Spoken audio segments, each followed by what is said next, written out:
Hi friends, welcome to அக்ஷயா.com. இன்றைக்கி இந்த வீடியோவில் நல்ல சூப்பரான ரொம்பவே டிஃப்ரெண்ட்டான காரசாரமான ஒரு ஈஸியான சைட் டிஷ் ரெசிபி தாங்க. சாதத்தோடு சேர்த்து சாப்பிட்டிங்கன்னா அருமையாக இருக்கும். வாங்க எப்படி செய்யறதுன்னு பார்க்கலாம். அதுக்கு நான் 1/2 கிலோ அளவுக்கு பெரிய நெல்லிக்காய் எடுத்திருக்கேன். கூடவே 100 கிராம் அளவுக்கு பச்சை மிளகாய் எடுத்திருக்கேன். ரெண்டையுமே நல்லா தண்ணியில் அலசிட்டு துணியால் தொடச்சி எடுத்து வச்சுக்கோங்க. பச்சை மிளகாய் காம்போடே இருக்கட்டுங்க. இப்போ செய்யறதுக்கு வானலை சூடு பண்ணியிருக்கேன். அதில் 1 கப் அளவுக்கு உப்பு சேர்த்துக்கங்க. சேர்த்துட்டு அது லைட்டாக சூடாகிற அளவுக்கு வறுத்துக்கங்க. அடுப்பை ஹை ஃப்ளேமில் வச்சு வறுத்திங்கனாலே 1 நிமிஷத்துலேயே சூடாகிடும். இப்போ இதில் நம்ம அலசி தொடச்சி எடுத்து வச்ச நெல்லிக்காய் எல்லாத்தையுமே சேர்த்துக்கங்க. 1/2 கிலோ அளவுன்றது 15 நெல்லிக்காய் கிட்ட வந்ததுங்க. இந்த உப்பில் நெல்லிக்காய் எல்லாத்தையும் சேர்த்து உப்பு சூடான பிறகு நீங்கள் மீடியம் ஃப்ளேமில் வச்சு வறுத்திங்கனாலே போதும். ஒரு 5 நிமிஷத்துலே இந்த உப்புலே ஊறி நல்லா வறுபட்டு கலர் மாறி வரும். பாருங்கள், வறுக்க பார்த்தே தெரியும். லைட்டாக ப்ரௌனிஷாக ஆகுது பாருங்கள். இப்போ அடுப்பை ஆஃப் பண்ணிவிடுங்க. ஆஃப் பண்ண பிறகு இதில் மிளகாயை அப்படி காம்போடையே சேர்த்துக்கங்க. சேர்த்து அந்த சூட்லேயே நீங்கள் கலந்து விட்டிங்கனாலே போதும். மிளகாயும் வறுபட்டு சாஃப்டாகிடும். பாருங்கள், சூடான உப்பில் மிளகாயை சேர்த்து கலந்ததுலே நல்லா செவந்து வந்திருக்கு பாருங்கள். இப்போ அந்த மிளகாயில் மட்டும் எடுத்து ஒரு பிளேட்டுக்கு மாற்றிக்கங்க. அதே பிளேட்லேயே நெல்லிக்காயும் மாற்றி அப்படியே ரெண்டையுமே ஆற விட்டுடுங்க. ஆறின பிறகு இதோட காம்பை எல்லாத்தையும் கிள்ளிட்டு எடுத்துக்கலாம். நீங்கள் பிளேட்டில் மாற்றி வைக்க பார்த்து பிளேட் மேலே துணியை விரித்து போட்டு அதுக்கப்புறம் இதை அப்படியே மாற்றிக்கங்க. எக்ஸ்ட்ரா இருக்க உப்பு எல்லாமே அந்த துணியிலே தொடச்சி எடுத்துடலாம். பாருங்கள், நெல்லிக்காய் எல்லாத்தையும் எடுத்துருங்க. எடுத்துட்டு இந்த உப்பை வேஸ்ட் பண்ணிடாதீங்க. இதை நல்லா ஆற விட்டு ஒரு டப்பாவில் மாற்றி வச்சுக்கோங்க. மீன் கறிலாம் அலசும் இல்லை, அப்போ இந்த உப்பை சேர்த்து கூடவே மஞ்சத்தூளும் சேர்த்து நல்லா பெசரி விட்டு அப்புறமா அலசி பாருங்கள். கவுச்ச வாசனை அடிக்காதுங்க. இப்போ நெல்லிக்காய் மிளகாய் ஓரளவுக்கு ஆறின பிறகு இதை அப்படியே துணியால் தொடச்சிடுங்க. மிளகாய் மேலே உப்பு ஒட்டி இருந்ததுன்னா இது மாதிரி துணியால் தொடச்சிட்டு அதோட காம்பை கிள்ளிடுங்க. காம்பை எடுத்துட்டு இது எல்லாத்தையுமே ஒரு பவுலுக்கு மாற்றிக்கங்க. மிளகாயை தனியாக ஒரு பவுலில் மாற்றி வச்சுக்கோங்க. பாருங்கள், இது மாதிரி மாற்றி எடுத்து வச்சுக்கோங்க. கடைசியாக சேர்த்துக்கலாம். இப்போ நெல்லிக்காய் மேலே இருக்க உப்பையும் தொடச்சி எடுத்துடலாம். அதே துணியாலே இது மாதிரி தொடச்சி எடுத்துருங்க. உப்புலே வறுத்து எடுத்ததுனால உப்புலே வெந்து நல்லா சாஃப்டாக இருக்குது பாருங்கள். லைட்டாக ப்ரெஸ் பண்ணிங்கனாலே போதும். இது மாதிரி தனித்தனியாக பிரிஞ்சு வந்துடும். உள்ளே இருக்க விதையை எடுத்துருங்க. இதே மாதிரியே எல்லாத்தையுமே பிரித்து எடுத்து உள்ளே இருக்க விதையை எடுத்துட்டு இதை அப்படியே சாப்பரில் சேர்த்துக்கங்க.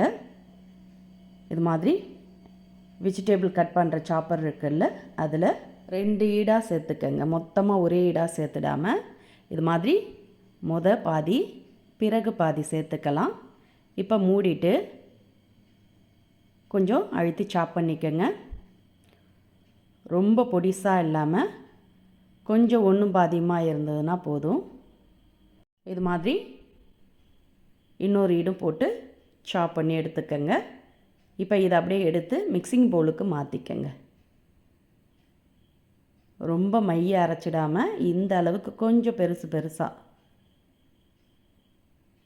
சாப்பரில் கட் பண்ணி எடுத்து மிக்சிங் பவுலில் மாற்றிக்கங்க. அதே மாதிரியே இன்னொரு தாட்டியும் சாப்பரில் கட் பண்ணி சேர்த்துருக்கேன். சேர்த்துட்டு இப்போ அதே சாப்பரில் நம்ம காம்பை கிள்ளிட்டு வச்ச மிளகாயும் சேர்த்து இதே மாதிரியே பொடிசாக சாப் பண்ணி சேர்த்துக்கங்க. மிளகாயும் இதே மாதிரியே சேர்த்தாச்சு. இது அப்படியே இருக்கட்டும். இப்போ இதோடு சேர்க்குறதுக்கு குட்டி கடாயில் 2 டேபிள் ஸ்பூன் மல்லி சேர்த்துக்கங்க. தனியாக தான் சேர்த்துருக்க. கூடவே 1 டேபிள் ஸ்பூன் கடுகு, 1 டீஸ்பூன் ஜீரகம், 1/4 டீஸ்பூன் வெந்தயம், கூடவே 1/4 டீஸ்பூன் மிளகு சேர்த்துக்கங்க. சேர்த்து எல்லாத்தையும் நல்லா பொரிய விட்டு வறுத்துக்கங்க. கடுகு வெந்தயம் நல்லா பொரிஞ்சு வரணும். ஜீரகமும் இது மாதிரி ஒன்று போல் நல்லா பொரிஞ்ச பிறகு அடுப்பு ஆஃப் பண்ணிவிட்டு இதை மிக்சர் ஜாருக்கு மாற்றி லைட்டாக கொரகொரப்பாக அரைச்சி எடுத்துக்கங்க. ரொம்ப ஃபைன் பவுடராக அரைச்சிட வேண்டாம், லைட்டாக கோஸாக அரைச்சி எடுத்துக்கங்க.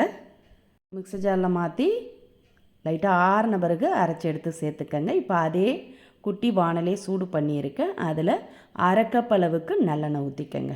100லேருந்து 150 ml கிட்ட நீங்கள் நல்லெண்ணெய் ஊற்றி சூடு பண்ணிக்கங்க. அப்படியே அடுப்பை லோ ஃப்ளேம்லேயே வச்சு சூடாகட்டும். இப்போ வறுத்து அரைச்சி எடுத்துகிட்டு வந்ததை நெல்லிக்காயோடு சேர்த்துக்கங்க. சேர்த்து நல்லா கலந்துக்கங்க, எல்லா இடம் பரவுற மாதிரி.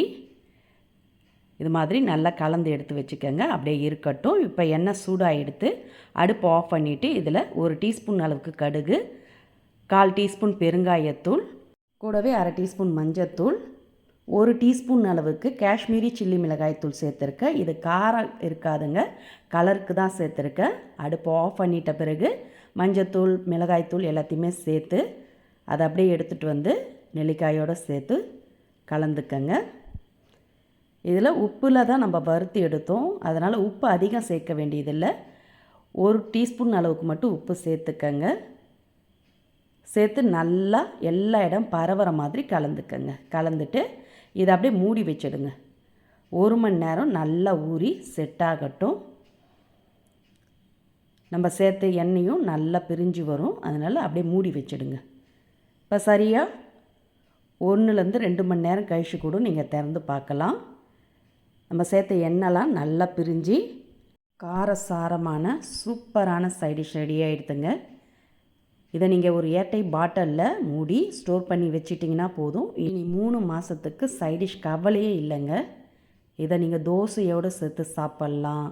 வெரைட்டி ரைஸ் எந்த சாதம் செஞ்சாலும் இது ஒன்று இருந்தாலே போதும், அருமையாக இருக்கும். இதை நீங்கள் சூடான சாதத்தோடு சேர்த்து கொஞ்சம் நல்லெண்ணெய் விட்டு பிசைஞ்சு சாப்பிட்டு பாருங்கள். ஒரு தட்டு சோறு நொடியில் காலி பண்ணிவிடுவாங்க.